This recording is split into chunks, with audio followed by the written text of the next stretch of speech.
All right, guys, welcome back to the Us Woodford Show. It was good to have Owen Walker on, owner of Science for Sport. Now, It's a great place. do you actually follow it? Yeah, I do. Oh, there we go. Here's the, look at the big dog. Pump your chest out, eh? Fucking hell. There we go. That's a big question. He says he That's follows good. it. Oh, I don't know. It's funny. Instagram. Even like Yeah, I follow Instagram. website. I'll be honest with you. Website, no.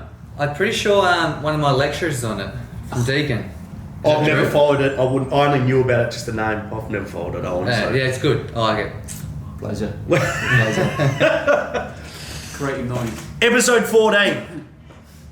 Brent O'Leary.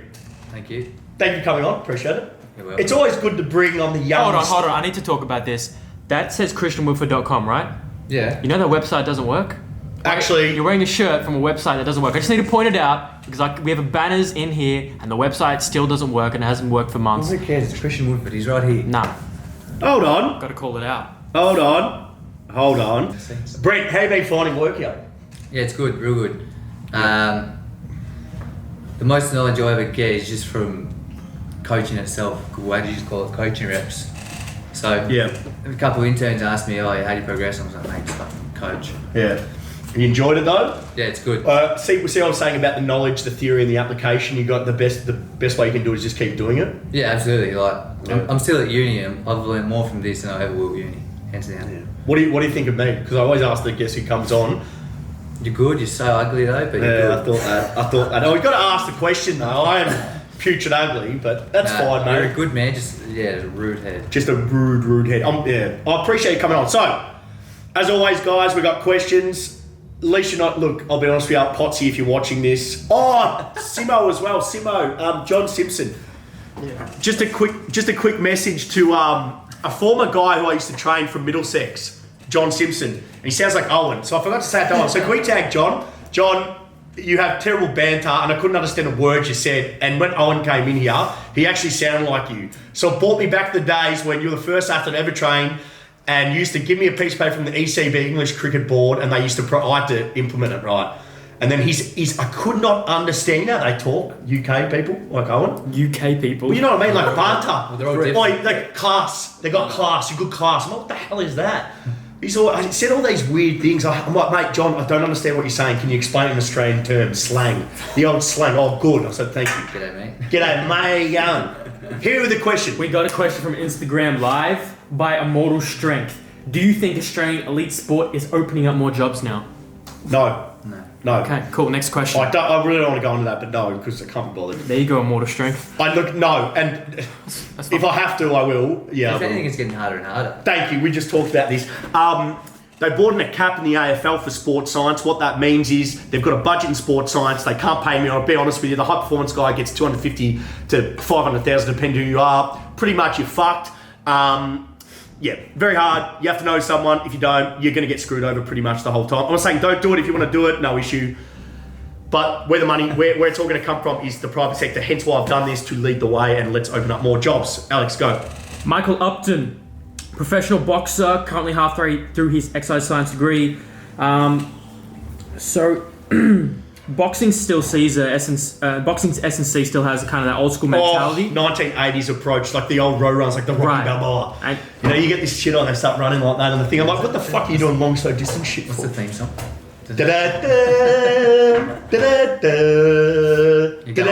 Go. Well, it still has the old school mentality. You need to hit the pavement to get the conditioning and strength. Oh, yes. And that strength slows you down. Oh, yes. Do you know Adam Trypas? If you do, he's been trained by him. Adam, Yeah. tag Adam. Adam, you're a fucking good bloke, mate. And he's one of the old heads that I respect.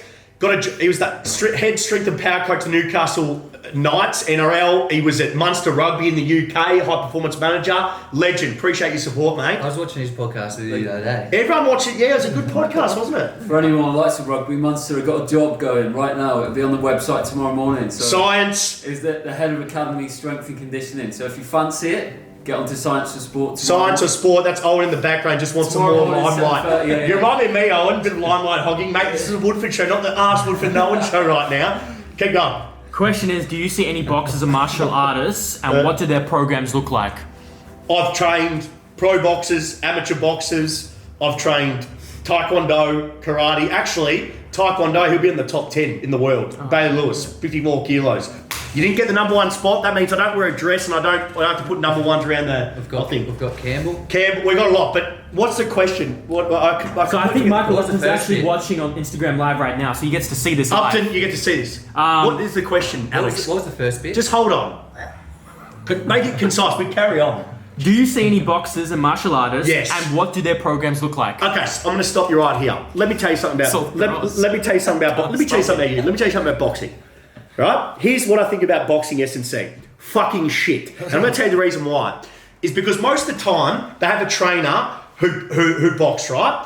And that how they did S&C back in the old days was either one or two things. One, they did long slow distance road running. Now, I'm not saying aerobic development is bad. I'm not saying that at all, right? But there's other more effective ways of just doing that. There's other ways, right? And they talk about pounding the pavement. Number one, running on pavement is fucking shit on your joints. So if you're going to run, my opinion is run on grass. Okay, or on track where you get that elasticity component to it, you improve the stiffness. That's one or two things. But what I normally see happening with the programs they see, number one, they're scared of strength training. They honestly believe that strength will slow them down or make them muscle bound. Yeah. Let me tell you something about this. If it was making you muscle bound, everyone who walks around who lifts will get jacked. It doesn't happen like that. It takes a progressive approach that overloads the neuromuscular system, but also you need to consume calories, especially for muscular hypertrophy. So they don't lift. Physical preparation is pretty much like get dumbbells. You guys see Floyd Mayweather, how he does that? He gets dumbbells and he just punches out. That's pretty much their physical preparation or road runs. So what I have to do is educate them on the benefits of proper strength and power training for punching power and athlete performance. So I want you to think like this. People think that punching is just a pure upper body movement. No, it's not. It's wrong. It's a full kinetic chain movement where you're applying force on the ground. So it makes sense with my guys. What I tried to get them to do was heavy squats, heavy deadlifts. I did a lot of explosive work, explosive med ball work, explosive rotational med ball work. We did a lot of jumping movements, worked on the posterior chain, worked on the glutes for hip extension because you get hip extension and you get rotation because you're applying force on the ground.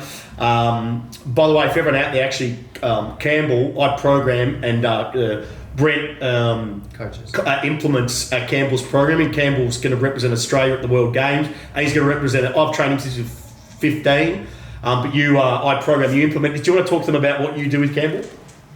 Well, think of Campbell, he's an amateur boxer and he fights on the regular. So it's very hard for us to go through training phases. So we pretty much just like try to maintain strength and work on dynamic effort stuff really to keep that speed up. Yeah. But what you said in that first bit, strength makes you slow. Boxers have to be powerful when fast. And how can you be powerful if you're not strong? Ooh, I like that. Do you want, can I give you one that I talk about all the time? I know you're going to say. Well, what am I going to say? The Joe DeFranco quote. What is it? Express force rapidly if you don't begin with. You can't express something rapidly if you don't have to begin with. So I want you guys to think, for any boxers, any combat sport athletes, think about it this way, right? Strength is the foundation. You cannot build a house without what, Alex? Owen? Foundation. So I want you to think, if you look at the equation for power, and I want you to think power is just strength expressed, what? Power equals force times velocity, but I want to think power is strength expressed rapidly. That's all it is, all right? So by developing your general strength base, that is going to maximize everything because power equals strength times speed. Strength is the first component to maximize power. If you don't have it, you can't express it rapidly. So what I kind of do with my athletes is, my combat sport athletes, is educate them the benefit of proper strength training. And when I say proper strength training, I'm talking about compound, multi-joint, multi-point, ground-based movements. You know, all those compound movements, that the big six: squat, hinge, horizontal pull, vertical push, vertical pull. My big six movements. That they should be, and in all honesty, and you talk to 99% of good strength coaches do the same thing. In terms of they're going to squat them, they're going to hinge them, they're going to do a horizontal pull, vertical push, vertical pull, depending on the athlete. But people talk about 1,000 exercises. In reality, you only have 6, and you use variants of those 6. And simplistic works. If you stick to the fundamentals, 99% of the time, it's going to work. I tell you that every fucking time. I'm so passionate about it because I fucking know it works. And everyone bags me out all the time about the glutes as well. I can't tell you why developing the posterior chain works, but I fucking know something that fucking works. Man, I'm telling you, I've been doing this for so fucking long, and I talk about just doing 6 fundamental movements and using variant that works. An example of this is this. I've got a basketball player who plays in the NBL, and literally we talk about squatting. And we talked about this before. We talked about full squats, half squats, and quarter squats. And for him, he has such long levers. getting any stimulus to his lower body is going to work. So all I do is I pretty much I half squat him, and as he gets closer, I quarter squat him. So I just minimise the range because he's getting close to the season. And that what worked for him. And a lot of people see that and they go, well, that's fucking wrong because he's not asked to grasp. But we talks about context. Everything's about context. Yeah. So if you give a background, a context of the athlete, the time of season, what they're trying to develop, it's fine. And that's the same thing for everything we do in the gym is keep it simple, develop that physical adaptation, whatever you're after in the gym, it's strength, power, or speed, and then integrate with the sport, which you get specific muscle group, motor pattern, metabolic pathway development. That's when you get it transferred. Because the only true way of sports physique preparation is the skill itself. Nothing can replicate the skill. Nothing. And you don't want to be replicating the skill in the gym because, in my opinion, because I'm a big neuro guy, it's going to change the patterning. It's going to change. Why the fuck would you want to do more skill work in the gym when you already do that at training? You don't want that. You develop the physical capacity in the gym, then you transfer to the athletic environment. That's where you get performance because you're learning to move with that newfound physical potential with the skill. And also another thing is for all you boxers out there, we talk about if you're in a weighted division, like I train guys who are in weighted divisions, they might say, oh fuck, you're worried about putting weight on them. That's where you need to understand the neurometabolic continuum. When we talk about the neurometabolic continuum, we look on a rep scale, low to high rep. That's where you've got to start to understand that. You're going to get, obviously, volume dictates muscular growth. I understand that, and also how much you consume food. But if you're keeping the reps lower, you're training your nervous system, get more. Obviously, you're going to get 3 adaptations, neuromuscular, motor learning, skill acquisition, depending on their training status, and then what you're trying to adapt. But general rule of thumb is, if you go low rep, heavy load, low rep, submax load, lifted explosive, you're going to get more strength, power, neurological adaptation. So that's how kind of we work on the scale. And you've got to educate them as well in terms of how we do things here, because if you're doing that strength power work, you're going to tap into high threshold fast switch motor units. They're the ones there for power and speed.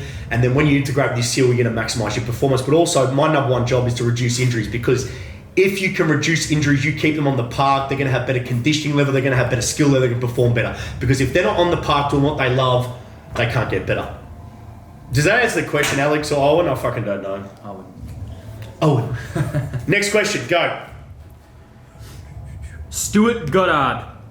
Full, half, or quarter squat. Oh, what do you prefer for power development? Go, Brent. What do you think, son? Well, it really depends on the athlete, doesn't it? Oh, we've talked about this 3 times. See, people want to. You pretty much just said it as well. We did say it. Fuck, I answered 2 questions in one. I carry on that much. Listen, so you go. You're on this show as well, so go. Well, people really need to go to depth for Olympic lifters, bodybuilders for hypertrophy, and CrossFitters. Well, wouldn't it? You've just said that before. It's the context of their sport, really, or the context of what time of season they are, what athlete. Yeah. Because an FAI, let's say you've got a femoral acetabular impingement, you cannot go. Well, is it a function? If it's a functional issue, if it's a structural issue, you literally can't take them past 90. You're going to flare them up. So you're probably going to go quarter squat them, half squat them. But people look at that and go, well, that's wrong. But he's literally got an impingement. It's a structural issue. There's nothing you can fucking do about it. Obviously, you would like to go to full or even half depth, but like I just said, everyone's different. If you can't get to that, if you don't have the mobility, it doesn't really matter. You're still training a neural stimulus. Say if you're doing a squat, you're able to squat. You're still getting that neural patterning, that neural stimulus. So, and also think about it this way. Like me and my rants. Should I do a rant or nah? Straight bar deadlifting versus rack pulling and trap bar deadlifting. Like you're still applying force on the ground, just at a limited range of motion. We know strength is specific. Yeah. Where I always go, you're still applying fucking force in the fucking ground. Exactly. It does my nutting. They don't need to straight bar deadlift. We are no straight bar deadlifts. I remember I made that rule. No straight bar deadlifts. It's like, I hate this whole thing about it's like we're dictated by the strength sport community. They're not strength sport athletes. There's a good example of that the other day, which is myself. I actually did a straight bar the other day. Not this major hip shift. Then I moved to the trap bar. Perfect. I don't understand why we don't use common sense in this industry. It's like, what is it, round hole, square peg? I think I'm just going to use that one and go with it. But it's almost like we do it, even though we shouldn't do it. If it looks like shit, it is shit. If it walks like a duck, it's a duck. So if it looks like shit, you put them in harm's way. Risk versus reward. What's the risk? What's the reward? If you're loading their back, you're loading their lumbar spine, they get flexion to their spine, you're probably going to say don't do it. Put them in a trap bar, center of gravity's inside the bar, less mobility needed. Oh my God, you've loaded their hips properly, you've loaded the posterior chain. Makes sense, doesn't it? And that's why I started getting the idea behind the rack pull. The rack pull and the trap bar deadlifts. I very rarely watch straight bar them, if they want to. Because some carry on about, I want to straight bar. Many people need to play the highly trained athletes. Oh, well, Sandor. Competent. Well, you'd say Sandor was pretty competent. We Brent O'Leary. still don't do it with him. Look, listen, once again, it's context. I'm not saying don't do it, but for me, I think the risk, for me, how I like to do it is I trap bar them or rack pull and I get fantastic results. And all that matters is results. Don't worry about fucking what he says or she says or he says. At the end of that fucking day, it's about results. Helping your client out, helping your athlete out. Fuck what anyone else says. Fuck that this douchebag, there's a guru on speed training or this training, he's saying do it this way. Fuck if I say do that way, don't have to do it. Just do what works for you. And I always said that my way is not the only way. I'm not a guru. And I hate when people use that word guru. I'm not saying that people use it for me, but you know when people use the word guru, that's disrespecting anyone else in the industry. They don't know anymore. It's like to say they're on a higher level. It's like, I'm not calling I'll call him out. But like Charles Poliquin, like what the fuck, man? Like coming out and saying shit. I used to respect Charles heavily, man. I used to read his shit. And then all of a sudden he got like nasty. It's like called Boyle out and said the double leg hip thrust, don't do it, it's shit. He's only saying that because double leg hip thrust, fucking glute guy, Brett Contreras. And he's only saying that because he had a fight with Brett, because Brett called him out. It's like, come on, man, Charles, you were the pioneer in this industry, bro. Like, don't say an industry, like an exercise bad. It's like saying don't do Bulgarian split squats or some bullshit. Mike Boyle made that up. Like, Mike Boyle didn't make that up, but fuck, you know what I'm saying? Like, saying an exercise is bad because you're trying to guru people and say his way's the only way is wrong. Don't say your way's the only way. So if you're listening to this, don't ever think that my way's the only way. It's not. It's just what's worked for me. It's how you interpret the fundamental sports science principles and apply them in a practical sense. Overload, specificity, individualization, and how you interpret that into a practical approach that gets results for A, B, C. And what works for you doesn't work for you. What works for you doesn't work for you. And that's our job, to work what doesn't work and what does work. It doesn't work, fucking idiot. So I just hate the gurus. I fucking hate them. I'm not a guru. I never will become one. I'll just always be a guy who's passionate and loves what I do. But I think that Charles lost a bit of his mind. Fuck Charles. But fuck you, Charles. And his wife. So, and your wife. I shouldn't be saying that shit, actually. But I don't know. I just think I respect him. And all of a sudden he started coming out with all these weird things. Don't do a hip thrust. Why don't do a hip thrust? It develops the posterior chain of bend legs a bit extension. So I don't know. I just feel like in this industry we need leaders who say it how it is, but also kind of just don't guru people and just tell people the truth. There's no magic bullet. There's no one size fits all approach. That's what I was trying to get at. The wood. Instagram Live, if you've got any questions, post below. Otherwise, The wood. last question. The wood. Fuck off. Sorry, Nita. Sorry, A Wood. You're a beautiful woman. Jaden Bullard, exercise science student at VU. Oh, let's stop now. Only the best go to VU. Only the best go to VU. Senior football at a local club and has approached him about setting up a preseason program for training. And he's only got access to the oval, so equipment is very limited. So keeping that in mind, what drills, exercises would you recommend in these sessions with upwards of 30 athletes in one session? How would you structure that? Look, it's a very open-ended question. Very open-ended. I read what you could do is depending what... You've got no barbells, you've got no dumbbells, you could do body weight stuff, you could do like any body weight stuff, which is fine because most of those guys, I'm guessing, wouldn't have even done it properly. Push up, chin up if you've got a chin up bar, squat, revert, lunge variations, hip thrusts. You can, body weight's fine if they're lower trained, but the minute they start developing, you're in a fair bit of trouble. So I'm guessing we're going to take on more the conditioning aspect, speed work at the start. I always like doing some sort of tissue quality work, mobility, maybe some form run, then go on your speed work at the start where they're fresh, and then you can go on the conditioning component. What do you think, Champ?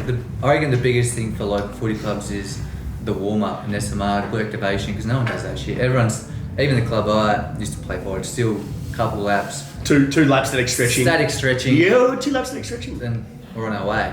So I reckon your benefit just from doing SMR, so I'd probably invest in some foam rollers or some fucking... macironfitness.com.au for all your equipment needs. Some cross balls, and then glute activate, mobility, and then get stuck into the stuff. Shouldn't even do that before training.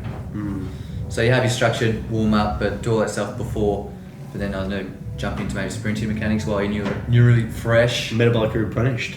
Love that one, do you? But I wouldn't do that at the start of pre-season because all your hamstrings would go.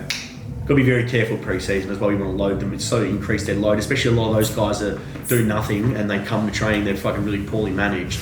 It's like everyone does the same thing. You just got to load them up slowly and slowly build up that density, that robustness through the athlete. We're so stuck in the 1980s for our football teams, aren't we? It's fucked. Yeah, we are. Anyway, I'm trying to change it. No one over here is trying to change as well. So, Hold on. Oh, you want to finish your question? Or you... yeah, that'll be it. But quickly, I just want to also say, I want to thank LP Support as well. Functional Apparel Company, they're going to come big in Australia. Thank you for getting behind me. Thank you for making me the face of your brand. I really do appreciate Chris and Ann Morgan. You will not get a better looking guy to be the face of your brand. That's not true at all. And they what? What? They haven't asked me anything. But no, I appreciate their support. And they've known about what I want to achieve. And I said, I have had some big name sponsors. I will not name any of them. Fuck it, I'll name one. Under Armour, obviously everyone knows about that. There's a few other ones that have come to me. They've all talked shit. LP has been the one that come to me actually followed through with it, so I really do appreciate it. So let's see where we can take it. Oh, Here we go. I don't know if you know his history on that type of question. But firstly, under the WSSC West, someone is getting their ACL rehab under the West. Are we getting our own gym in the West? No. Cool. No, mate, I'm downsizing. We have one. This is going to be the Mecca. Once we're finished with this, we'll move sides. I got to ask this. No, we're not getting the gym. Brody, this is Brody's M's86. Hey, Wood, what's your opinion on feminism and CrossFit? Wow. How many hours we got? The battery's gone right. You don't have to answer. I just wanted to say because it was funny considering your past. Oh, mate. I like CrossFit. I reckon CrossFitters should do CrossFit if they're competent. Everyone else should not. If you can't lift properly, you should not. Can I talk about the feminist side for a second? I don't know if I'm going to put it up. But, I mean, you know what? It's your life. I'm just going to not say anything. I'm just going to stick to my thing. Guys, episode 14, done. I want to thank Brent. You were quite better than Potsy. Can you tag Potsy in this and say that you were better? Can you put my little thingy, O'Leary Performance, on Instagram? Yeah, I got you. O'Leary Performance. You want to talk to Brent? You want to hire him because he'll be back down here very soon.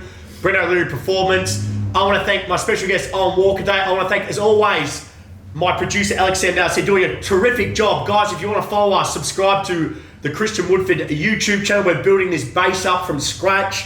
I want to thank you guys for following me. Keep asking your questions. Ask Woodford, episode 15 next week.